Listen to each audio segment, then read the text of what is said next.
দিনত অসমৰ বিভিন্ন জিলালৈ যাওঁতে মোক বহুত ল'ৰা ছোৱালীয়ে প্ৰশ্ন কৰিছে যে পুলিচৰ ফিজিকেল ফিটনেছ আমি পাছ কৰিলো, এতিয়া লিখিত পৰীক্ষা কেতিয়া হ'ব?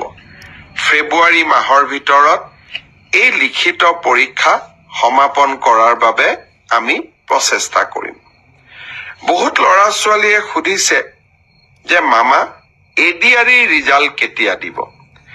এডিআৰই ৰিজাল্টটো আমি তৃতীয় আৰু চতুৰ্থ বৰ্গৰ আটাইকেইটা পৰীক্ষাৰ ৰিজাল্ট আমি ফেব্ৰুৱাৰী মাহৰ শেষৰ ফালে বা মাৰ্চ মাহৰ প্ৰথম সপ্তাহতে দিবৰ বাবে আমি চেষ্টা কৰিম।